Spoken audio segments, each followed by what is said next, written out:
In this video we're going to have a look at how to play some jazz, and for this excerpt we're going to use the jazz example on the grade 7 book.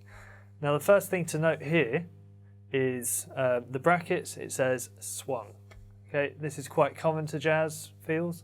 The other thing we need to really think about straight away is the time signature, because it's 5/4, which is obviously a bit different to playing in more common time signatures such as 4/4 or 3/4.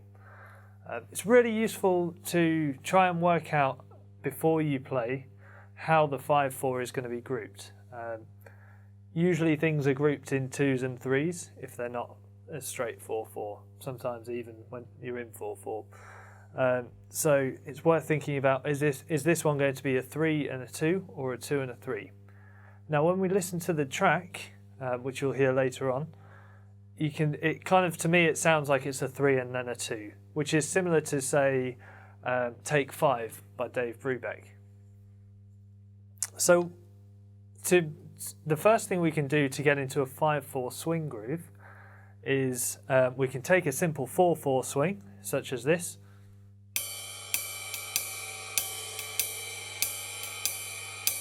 One, two, three, four. 1, 2, 3, 4.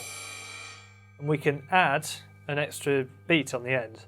And for this, I'm just going to play a crotchet on the ride on the 5th beat. So we're going to go 1, 2, 3, 4, 5.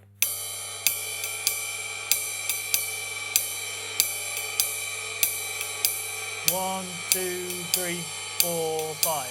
1, 2, 3, 4, 5. Which is one way to get to 5/4. Although, having thought about it, we're grouping in 3 and 2. So it would be better if we could play a clear 3 and then a clear 2. Again, like they do on Take 5 by Dave Brubeck. So we could have the 3 side as a 1, 2, 3. 1, 2, 3. 1, 2, 3. 1, 2, 3. 1, 2, 3. Followed by the 2 side, which is similar to the half of a 4, which is just 1, 2. 1, 2. 1, 2. 1, 2. 1, 2. Put them together and we get 5. 1, 2, 3. 1, 2. 1, 2, 3. 1, 2. 1, 2, 3, 4, 5. 1, 2, 3, 4, 5.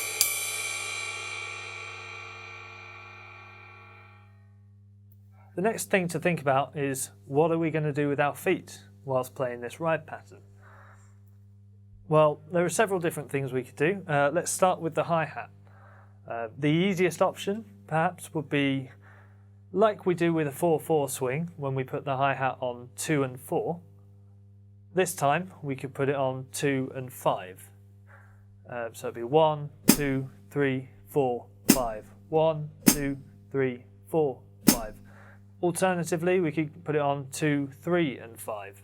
So 1, 2, 3, 4, 5. 1, 2, 3, 4, 5.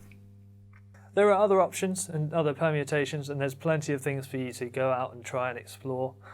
You can check things out from, for example, John Riley's The Art of Bop Drumming is a really good place to go and have a look. So in the bass drum, again, several options here. Check out plenty of other things, but some basic suggestions. One thing we could do is what we call in jazz feathering the bass drum, which is where you play it really quietly and you play it on all the crotchets. So it'd be on all 5 beats in this case, because we're in 5/4. So 1, 2, 3, 4, 5. 1, 2, 3, 4, 5. Put with the hi-hats on 2 and 5. 1, 2, 3, 4, 5. 1, 2, 3, 4, 5. Other options would be just to feather the bass drum on, say, 1 and 4 as alternatives to the hi-hat. So we go 1, 2, 3, 4, 5. 1, 2, 3, 4, 5. 1, 2, 3, 4, 5. 1, 2, 3, 4, 5. So what do we do with our left hand while we're doing all that? Well, in jazz, it's quite common to do something which we call comping or accompanying. So this is where we kind of get a bit creative, and you don't always have to stick to the same patterns. You can put in little beats where appropriate. You can fill in sounds, you can fill in gaps, or you can play with other musicians, say a pianist or a bassist or a guitarist. Normally a pianist and guitarist who are comping, and you can catch their hits as such. But yeah, so see what you can do with the left hand, get creative with it, try putting it in different things. Remember, we're thinking in swung time, so everything has a kind of a triplet feel and a triplet time to it. We don't really want straight quavers. It gives us a different feel and a different impression to what's going on the ride cymbal. So yeah, there's plenty of things you can do here.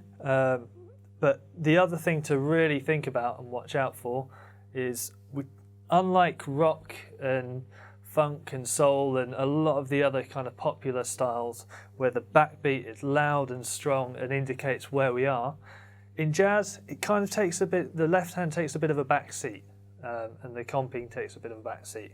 The main focus really is on the ride cymbal or the hi-hats or whatever your strong hand is playing.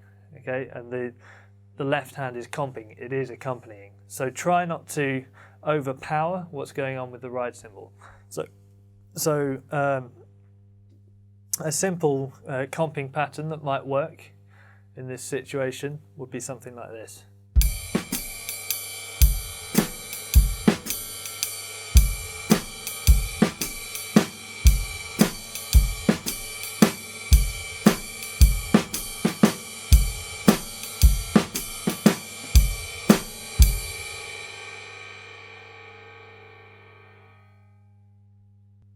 In the example you're about to hear, we've created some development and variation through slight variations on the ride cymbal pattern, some variation in what the feet are doing, some different phrasing and different rhythms in the left hand comping, and we can also throw in some well-timed and appropriately styled fills using the triplet feel that we've adopted.